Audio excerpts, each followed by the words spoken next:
Are you ready to finally live your best life, but what you're doing now just isn't quite cutting it? Well, then this episode's for you. Hi, I'm Tracy with Multiform PTSD, and in today's episode, I have life coaches, power couple, Scott and Nancy Kiesling, and they are here to teach us how to transform your life after tragedy. Here, let's listen in.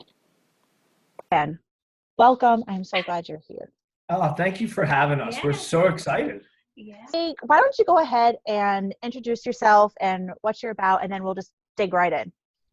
Okay, so we are Scott and Nancy Kiesling. We are a life coaching couple that help support women to really get to the root cause of their failed relationships and begin to build a new belief system to have healthy, loving, amazing relationships that they've always dreamt of, and step out of the PTSD of the hurt child or the hurt young adult or the hurt adult, and really break that down and then tie the physiology in with the mindset. And we do that through our very own technique, which is called adventure therapy. Yeah. We are definitely going to get to the adventure therapy thing because I've never heard of it, but we'll get there. We'll get there. I think it's so interesting. We'll get there. I saw in your bio. So how did you guys, Nancy, I believe I saw that you started your first business, which was a wedding planning business at age 26. Is that correct? Yeah. Awesome. I did. Yeah, it was an unplanned journey. I was an event planner for an event planning company that mainly did weddings. And I was in the middle of taking on my very own first project. I was leading it. And the company within a 6-month period had to close its doors. And my client was going to be just left, right? Dear. Yeah, left to the gills. So I decided to just stay with it pro bono, and you know what? I took what I made prior to that and then just finished it off because I was like, this poor bride is not going to, she's going to have to rally and find another company and get charged twice, whatever. So she was my kind of first finish. And I told my parents about it, and my dad said, maybe this is an avenue you want to explore yourself. And I was like, I don't know. I was very hesitant, but he was a business owner, so he had that mindset. Okay. He walked me through, this could really be an avenue for you. So there I went and pursued that for about 4 or 5 years and really enjoyed it, but it just wasn't what I was looking for to fill my purpose in life, but enjoyed it in the time. Yeah. Got it. Well, how sweet of you to do that. I'm sure the bride was very grateful. It was a good bond. Yes. And the groom too, right? Yeah. I was like, we got this. We can do this. Yes. Yeah, you guys me because this is my first one. Like, it's a very honest, vulnerable moment. Well, sometimes those are the best connections though, I feel. Yeah. Awesome. And Scott, I did a little digging on you, and there's so much on you. So you were in the film business, and that obviously caught my attention. And then I noticed in the form that you filled out for the show that I'm just gonna let you tell the story. How did PTSD start for you? How did you get onto that? Can you talk to us a little bit about that? Sure. So my PTSD really goes back to when I was a child. I grew up in a rough household, in rough circumstances, and for some time that defined me. Right. I was the victim. I had abuses, not only in my home but outside my home. And for me, I didn't understand what PTSD was, right? I had an uncle who was in Vietnam who absolutely had PTSD, right? And I watched things that he went through. And as I got a little older, and out of my circumstances, out of my household, out of my neighborhood, I got some great mentors. And through those mentors, I really started to learn that how it was affecting my life. Mm-hmm.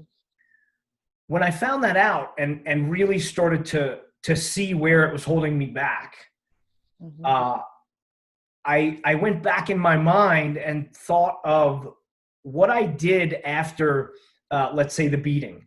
What did I do right before it, right after it? Right. And finding that for me helped me to create the model that Nancy and I teach today, to be honest with you.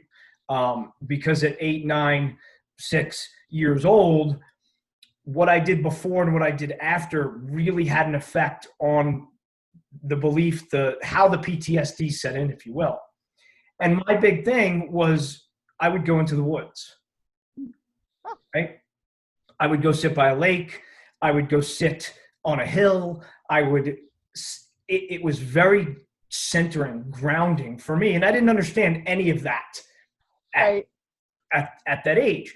As I started to look into my PTSD from my childhood and wanting to really make that something else, I discovered growth, right? I discovered growth that if I stepped through it, if I stepped through what I knew, I would grow. So I knew that I was a victim. I knew that it was just life. It was just how it is. This is, right? These are just my circumstances. Right. When I was able to step through that, through what I knew, I could grow. And I found that I did that best out in nature. Mm-hmm. Now, the other side of that, like I said a minute ago, was the before the incident. Mm-hmm. And for that, I had to take responsibility. So as wrong as it was to catch the beatings that I caught, I had to take responsibility in my part. So my part might have been lying, right? I may have lied about something because I knew I'd get in trouble, but then I get caught lying anyway. So the end result was the end result, right? Right. But I had to take responsibility for my actions that led to whatever it was that I was feeling at that. Okay. So through that, I really found that my experience, I opened a rock climbing gym. I started taking people on guided tours. And I found through my experience and the way that it comes out of me when I'm speaking to people, that folks were coming back to me a day later, or a week later, or a month later. Hey, that conversation, it didn't only help me out there while we were climbing, but it helped me in my relationship with my kids. It helped me in my relationship with my wife. It helped me in my relationship with my parents. And I found this niche, if you will. And I worked with military, and I've worked with law enforcement and gang task force, and utilizing the same principles that Nancy and I teach today, which is adventure therapy. Mm-hmm. And what we do, how that developed, is really having that mindset change, but allowing the physiology, the physical body, which holds all of our traumas, all of our experiences, good or bad, and being able to tie those two growth things together. So it's easy to change someone's mindset, right? We can read self-help books. We can get a coach. There's lots of ways that we can work on the mindset, the story of the PTSD. Right. If we don't tie the physiology in, our physical body will continue to act out PTSD. Right. And so I turned mine truly into PTSD, right? And what is that? Tell everyone what that stands for. Growth. It's post-traumatic growth. And there's no syndrome to it. There's no disorder to it. Yeah. It's just about growth. And anybody can do it. We've helped hundreds, if not thousands of people in different sectors. And today we really work with women who encapsulate that, have that PTSD within their relationships, their failed relationships within their Mm-hmm. Yeah. And awesome. I think the fun part, when now we call it fun, but that experience putting this into effect again for ourselves with, he was in an explosion about 2 years ago at work, and an early explosion. He does special effects in the film industry. And that brought our practice for ourselves right back around full circle to really dive in and learn about that again for ourselves, you know? And that's a great point. It, you know, right after the explosion, I've been rehabbing for 2 years. Right, I was told I would never walk a straight line again. I was told I would never rock climb. I would never scuba dive. I would never. Right, it was the nevers. You will never. You will never be happy that you're alive. You will never. Lost hearing, lost balance. Have vertigo now. I could have easily gotten stuck in the idea of poor me, victim again. You know, instead, it really happened for me. And that brings me back to my childhood. I got to have those experiences, not only to help the thousands of people that we help, but to help myself in one of the most trying times that I've truly had in my life.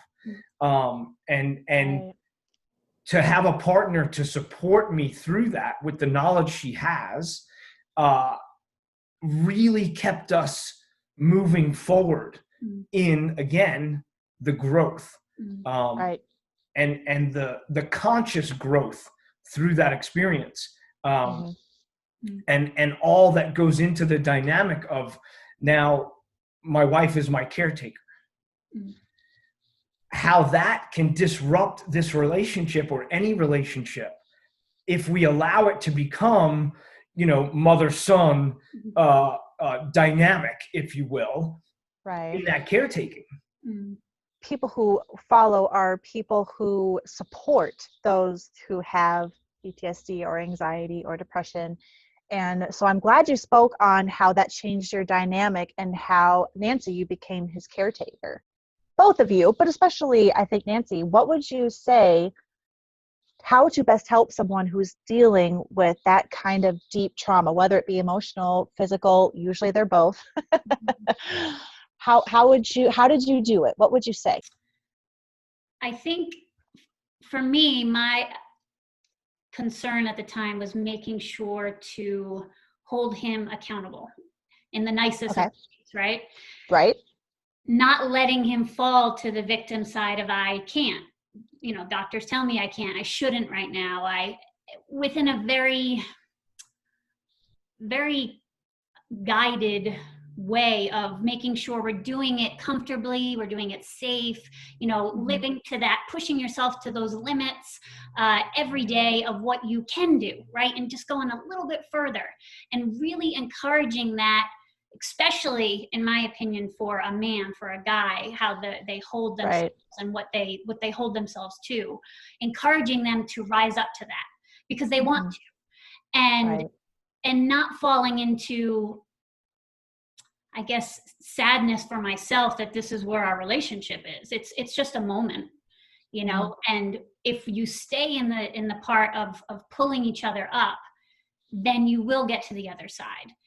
If you stay in the sadness and the woe of why did this happen to us, why are we going through this, you stay in that place that much longer.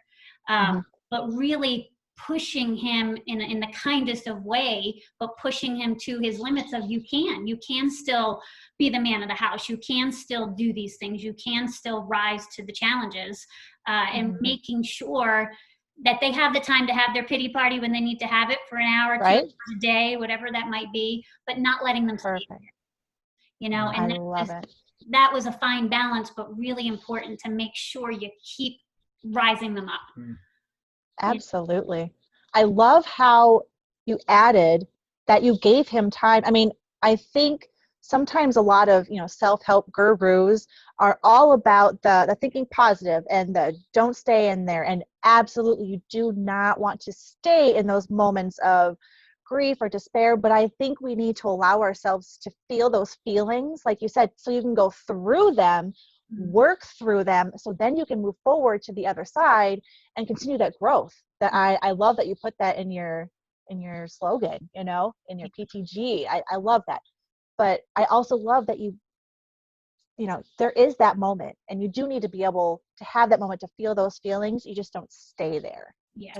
And such a great point, right?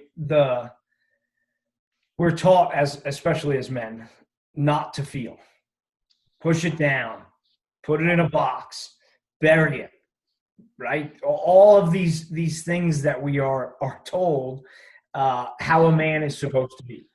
Right. And so we get into a place where my entire identity was taken, right? I am a top special effects person in the film industry, right? I've worked on Oscar award-winning films. My whole identity was that job, truly. Right.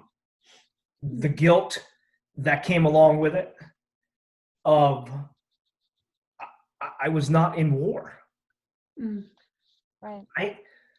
Why should I be feeling what I'm feeling? Overcoming all of those limiting beliefs that will creep up and creep up and creep up, and sometimes not creep up, right? Sometimes power in a vengeance, right? And to have a partner that disappears, when I drink water. to have a partner who supported me unconditionally, who reminded me of how much more I am. Truly got me to the place that I do walk a straight line. We went canyoneering last week. Did I have some challenges? Sure. But it's the first time I got to do it in 2 years, 2.5. Oh, bless your heart. Huge. Right? Huge. The growth that I talk about is everybody that's involved. There's PTSD for her in the experience. Absolutely. So to grow together, to understand where each of us were located, and like Nancy said, to bring that vibration up and not get stuck in they said I'm never gonna, so I'm never going, right? To be able to utilize the skills and tools that Nancy and I have just made us a stronger couple. It just made us want to grow through what we know, right? We knew I wasn't going to walk a straight line again. Doctor said it, MRI said it, the science said it. Right. Everybody knew that. We didn't choose to believe the idea of impossible. Everything is possible. It just depends on how you go about it. So when we change our focus, we change the outcome. We change the life that we're living. And so not to being focused on poor me, poor us, I'm not the same man I was, I'm not this, I'm not that, I'm not going to ever, I can't, is so far out of my mindset that there was no doubt that I would get as far as godly, universally possible, right? I don't want to say humanly possible because we're way more than that. Right. And the humans were telling you it wasn't. Yeah.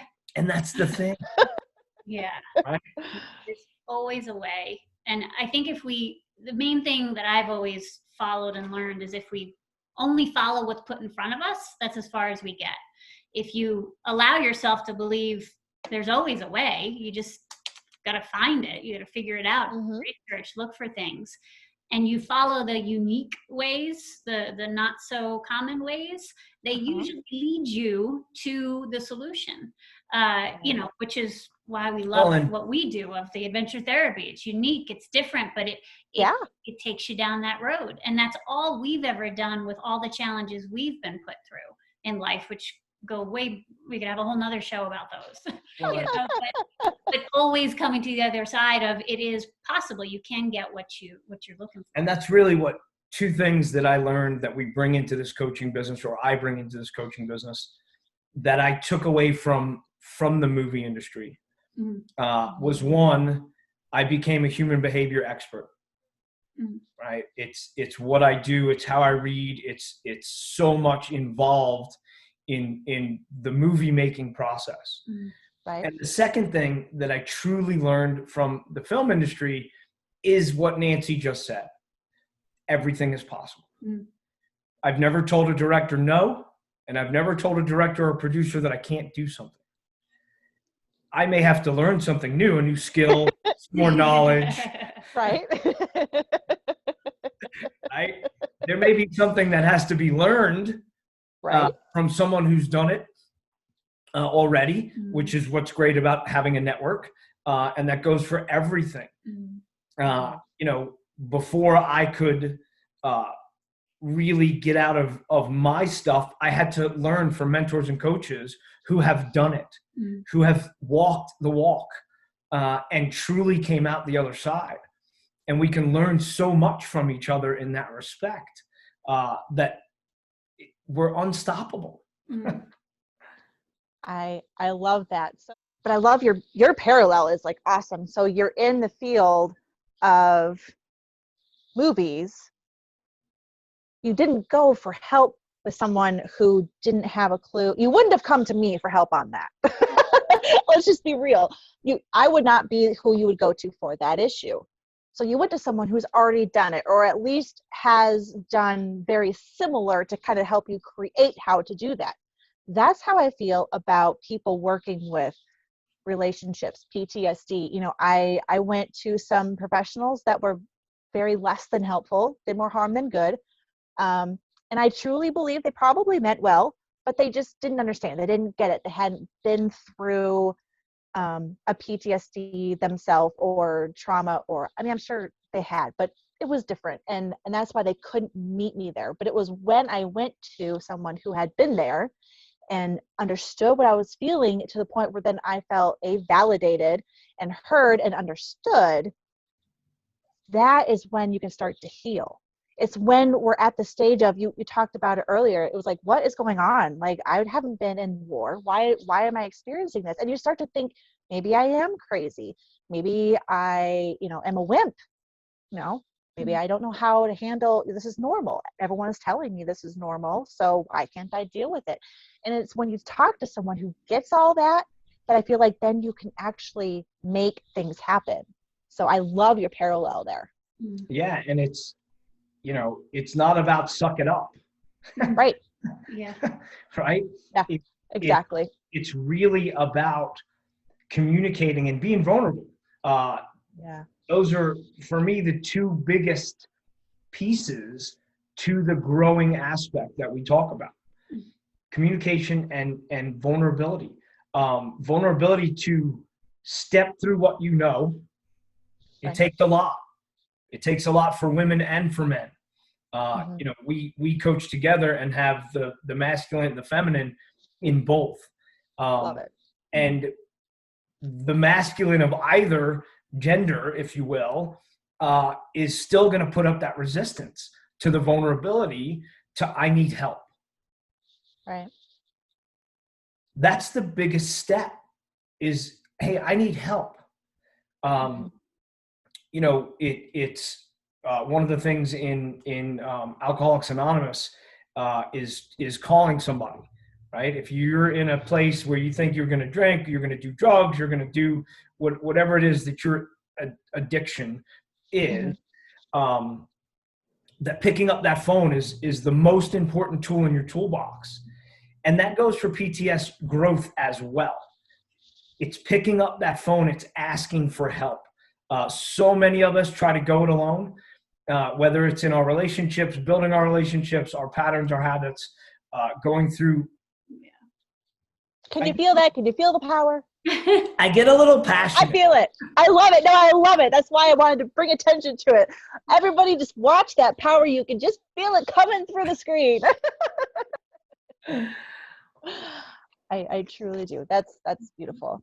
So I want to kind of, since we've kind of weaved in and out of it, I want to talk about your adventure therapy. And I know you like to work with women and the relationships. And so I had a boss who loved me to death and meant well. But one time he looked at me and he said, "Tracy, your picker is broke." But that made me, so I went to your site and I downloaded that book that went through all the different types. You see a few different ones, but that there was one, I have not figured out my one major one because I checked off every one on the list. I'm like, wow, my picker really was broken. Tell me, because I can't believe I'm the only one. I know lots of other women who are going, you help us find that person and help you get over, your type. Talk to me about how you guys do that and how you do it together, because I think that is probably a huge key in your success. And then how your adventure therapy goes in with that. Just tell us. We're all just begging you to tell us. Well, I love how your boss said your picker is broken, right? What we like to call it is flipping your magnet. So a lot of times our magnet is just upside down and we're attracting in every single thing we don't want, right? Okay. What we do is when we say we help you find what you've always been looking for, find the love in your life. We're not a matchmaking company, first of all. Right. Clear that up for everybody. We're helping you find within. Oh, wasn't that so good? So good. So good, in fact, I had to break it into 2 separate episodes. So next time on Multiform and PTSD, they're going to answer all the questions. Thanks for being here. We'll see you next time.